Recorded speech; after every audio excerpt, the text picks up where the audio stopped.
आ गई अब हमारी सीनियर्स की बारी। नई नई नई ये बातें, नई है जानकारी। आ गई अब हमारी सीनियर्स की बारी। इनके अनुभव से अपनी बदली दुनिया सारी।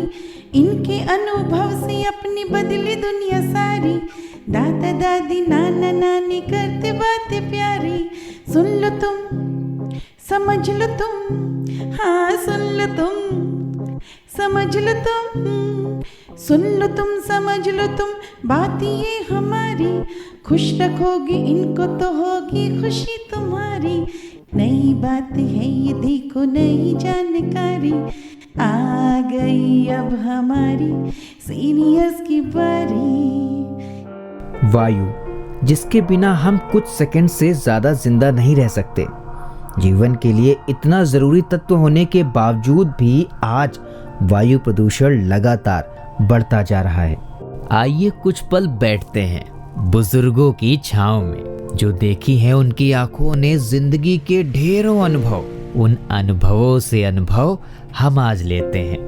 नमस्कार दोस्तों, आप सबका स्वागत है विज्ञान प्रसार, विज्ञान और प्रौद्योगिकी विभाग, भारत सरकार एवं अलगप्पा विश्वविद्यालय कराईकुडू तमिलनाडु के संयुक्त तत्वाधान में वरिष्ठ नागरिकों द्वारा प्रस्तुत एक खास कार्यक्रम श्रृंखला अनुभव में, जिसे आकार दिया है डॉक्टर आर श्रीधरन ने और मार्गदर्शन कर रही हैं कार्यक्रम की मेंटोर पूजा मुरादा। साथ ही निर्माता हैं चित्रा शर्मा और जमशेद खान, और जिसे आप सुन पा रहे हैं सामुदायिक रेडियो 90.8 FM 24 पर। और मैं हूँ आरजे सनी।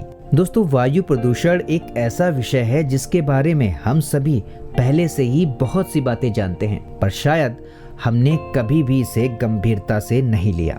पर दोस्तों, कुछ देशों में इसके गंभीर परिणामों को देखते हुए कुछ सख्त कदम भी उठाए गए। जून 2015 में चिली ने वायु प्रदूषण की खतरनाक स्थिति को देखते हुए सेंटियागो में पर्यावरणीय आपातकाल घोषित कर दिया था। इसी तरह दिसंबर 2015 और दिसंबर 2016 में चीन की राजधानी बीजिंग में वायु प्रदूषण के कारण 2 बार रेड अलर्ट घोषित किया जा चुका है। और इससे पहले कि आप मुझसे पूछें कि भारत में वायु प्रदूषण की क्या स्थिति है, बताऊंगा, लेकिन पहले आइए बढ़ते हैं अनुभव कार्यक्रम की इस कड़ी में, जिसका विषय है वायु प्रदूषण, जिसे होस्ट कर रहे हैं प्रोफेसर पूनम सिंघवी और विषय विशेषज्ञ हैं डॉक्टर नीलिमा कुलकर्णी। तो पहले आइए कार्यक्रम की ओर बढ़ते हैं और इसके बारे में जानकारियां जुटाते हैं।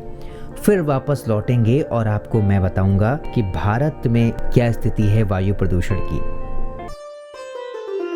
नमस्ते मित्रों, मैं प्रोफेसर पूनम सिंघवी आशियाना उत्सव लवासा से FM 24 भिवाड़ी इनके अनुभव इस कार्यक्रम के अंतर्गत आप सबका पुनश्च एक बार हार्दिक स्वागत करता हूँ। मित्रों, इस कार्यक्रम के अंतर्गत आज हमारा प्रबोधन करेगी प्रोफेसर डॉक्टर नीलिमा कुलकर्णी, जिनसे हम पहले भी 2 बार मिल चुके हैं। डॉक्टर नीलिमा जी आज हमसे वार्तालाप करेगी वायु प्रदूषण अर्थात एयर पोल्यूशन इस विषय पर। मित्रों, हम प्रदूषण के बारे में बहुत पढ़ते सुनते आए हैं और यह प्रदूषण कई तरह का होता है, जैसे कि हवा, पानी आदि पर्यावरण के सभी तबकों का, और इसके कई कारण भी होते हैं। लेकिन आज डॉक्टर नीलिमा जी हमसे विस्तार में बातें करेगी खास वायु प्रदूषण के बारे में। तो आइए हम सुनते हैं डॉक्टर नीलिमा जी के विचारों को। नमस्कार, मैं डॉक्टर नीलिमा कुलकर्णी। आज हम वायु प्रदूषण इस बारे में कुछ बातचीत करेंगे। मेरे एक स्नेही प्रोफेसर पूनम सिंघवी, जो इन दिनों में आशियाना उत्सव लवासा में विराजते हैं, उन्होंने वायु प्रदूषण के संदर्भ में कुछ सवाल भेजे हैं और उन सवालों के समाधान के लिए मैं इस विषय पर आपसे कुछ वार्तालाप करना चाहूँगी। उनका पहला प्रश्न है, वायु प्रदूषण क्या है? वायु ये पृथ्वी पर के जीवन का एक आवश्यक अंग या तत्व है। इसी से ही प्राणी एवं जीव जंतुओं को ऑक्सीजन प्राप्त होती है, जो जीवन का आधार है। इसी वायु से वनस्पति को कार्बन डाइऑक्साइड मिलता है और वनस्पति सूर्य प्रकाश की उपस्थिति में अन्न तैयार करती हैं। वायुमंडल एक कंबल के समान है जो पृथ्वी के तापमान को नियंत्रित रखता है। स्वच्छ वायु में ऑक्सीजन, नाइट्रोजन, कार्बन डाइऑक्साइड, बाष्प, धूलिकण इत्यादि चीज़ें होती है, ये हम जानते हैं। लेकिन वायु पर होने वाले बाहरी प्रभाव से वायु प्रदूषण होता है। स्वच्छ वायु में रसायन, सूक्ष्म पदार्थ, धूल, अन्य प्रदूषक, अधिक मात्रा में कार्बन डाइऑक्साइड, परागकण जैसे जैविक पदार्थ आदि के कारण वायु का प्रदूषण होता है। वैसे तो वायु प्रदूषण की समस्या नई नहीं है। ज्वालामुखी का विस्फोट, जंगलों में लगी आग, बढ़ती जनसंख्या के कारण बढ़ती आवश्यकताएं और प्रदूषण, बढ़ता हुआ फॉसिल फ्यूल का ईंधन, वनों का नष्ट होना, परागकण, धुआं, पदार्थों के सड़ने से निर्माण होने वाला मीथेन गैस, कूड़ा कचरा और इसी प्रकार के प्राकृतिक और मानवीय गतिविधियों से वायु प्रदूषण की समस्या जटिल होती जा रही है। अब उसके बाद उनका दूसरा सवाल है, वायु प्रदूषण कितने प्रकार का होता है? वायु प्रदूषण मुख्यतः 2 प्रकार का होता है, जैसे आंतरिक वायु प्रदूषण और बाहरी वायु प्रदूषण। और प्रदूषकों को भी प्राथमिक या द्वितीयक के रूप में वर्गीकृत किया जा सकता है। मानव गतिविधियों से उत्पन्न प्रमुख प्राथमिक प्रदूषकों के नामों में सल्फर डाइऑक्साइड, जो कोयला और तेल के जलने से उत्पन्न होता है और उच्च तापमान पर दहन से नॉक्स या नाइट्रोजन ऑक्साइड्स उत्सर्जित होते हैं। कार्बन मोनोऑक्साइड, जो जहरीला होता है, वो कोयला या लकड़ी के ईंधन अधूरे जलने से उत्पन्न होता है। कार्बन डाइऑक्साइड ये ईंधन दहन से उत्सर्जित होने वाला वायु है और वो मोटर गाड़ी, ट्रक और अन्य वाहनों में से उत्सर्जित होता है और ये एक प्रमुख ग्रीन हाउस गैस भी है।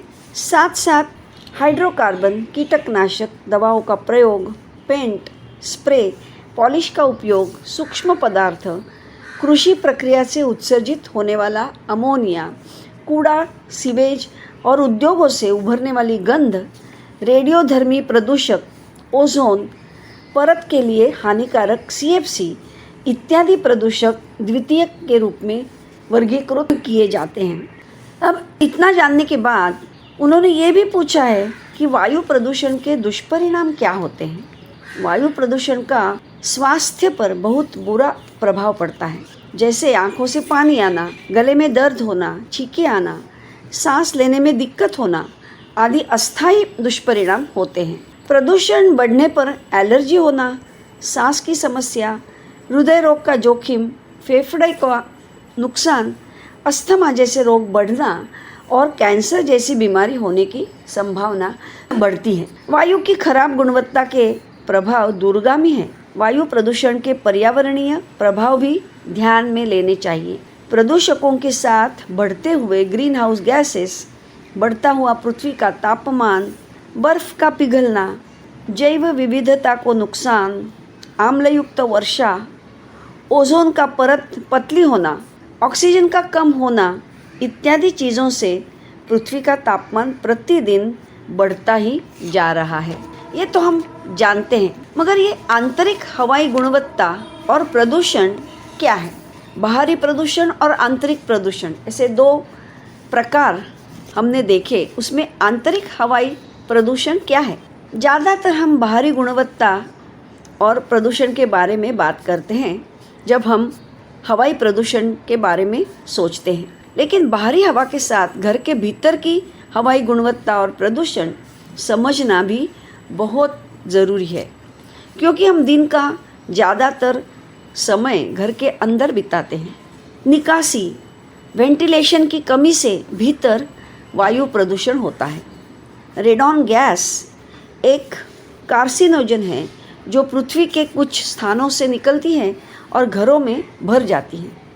घर के अंदर की सामग्री जैसे कारपेट व फर्नीचर के प्लाईवुड से फॉर्मल्डिहाइड गैस उत्सर्जित होता है।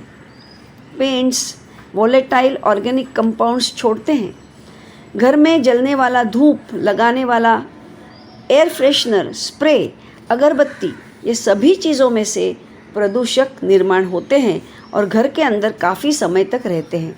इसके अलावा घर में जलने वाला चूल्हा, छौंकने की क्रिया, धूम्रपान और कीटकनाशक स्प्रे का इस्तेमाल, इन सभी चीज़ों से आंतरिक प्रदूषण निर्माण होता है।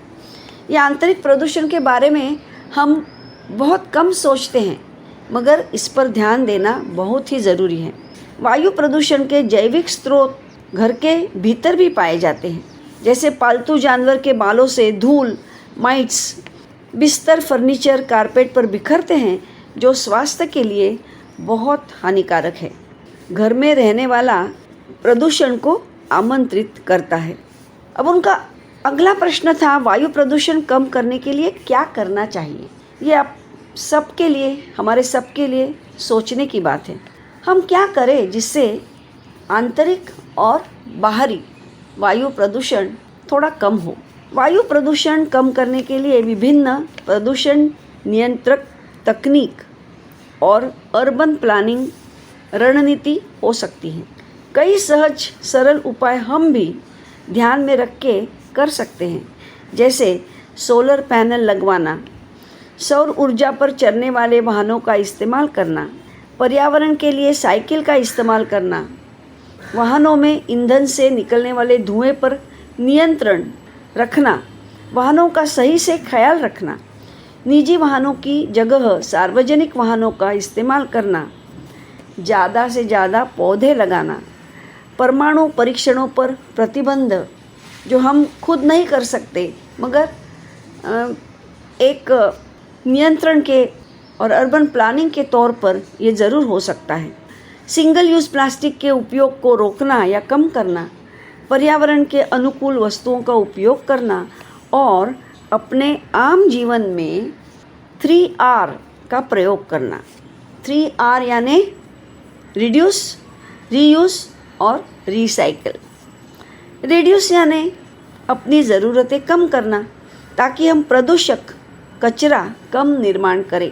रीयूज़ यानी वस्तुओं का, चीज़ों का पुनर्वापर करें, जिसकी वजह से संसाधनों में बचत होगी और कचरा भी कम होगा। और रिसाइकल यानी चीज़ों का पुनश्चक्रीकरण करना, जिससे कचरे में से हम कुछ नया अलग रूप में पा सकें, जिससे प्रदूषण भी कम हो। एक जिम्मेदार नागरिक के नाते हमें इन बातों पर ध्यान देना बहुत ही ज़रूरी है। धन्यवाद डॉक्टर नीलिमा जी। तो मित्रों, ये थी प्रोफेसर डॉक्टर नीलिमा जी। आशा करते हैं आपको ये कार्यक्रम पसंद आया होगा। हम आशा करते हैं कि हमें और भी कई अवसर मिलेंगे डॉक्टर नीलिमा जी से मिलने के और उनके मौलिक तथा अभ्यासपूर्ण विचारों को सुनने के। तब तक आप सुनते रहिए मित्रों, आपका अपना चैनल FM 24 भिवाड़ी। धन्यवाद दोस्तों, अब तक तो आप वायु प्रदूषण के बारे में सभी बातें अच्छी तरह से जान चुके होंगे, समझ चुके होंगे डॉक्टर नीलिमा कुलकर्णी और प्रोफेसर पूनम सिंघवी जी की इस बातचीत और वार्ता से। पर जैसा कि मैंने आपसे वादा किया था कि मैं वापस लौटूंगा और आपको बताऊंगा कि भारत में वायु प्रदूषण की क्या स्थिति है।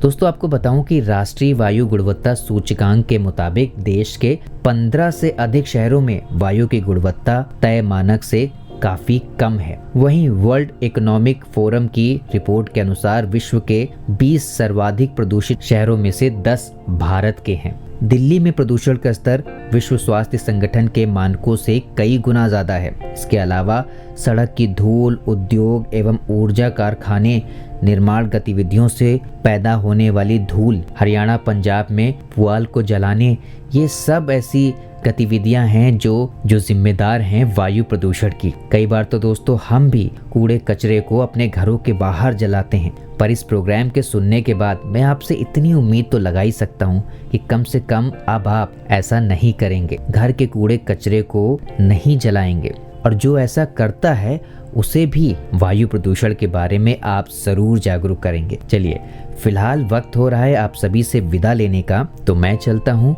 आपको ये प्रोग्राम कैसा लगा आप हमें जरूर बताइएगा fmbhiwadi@gmail.com पर।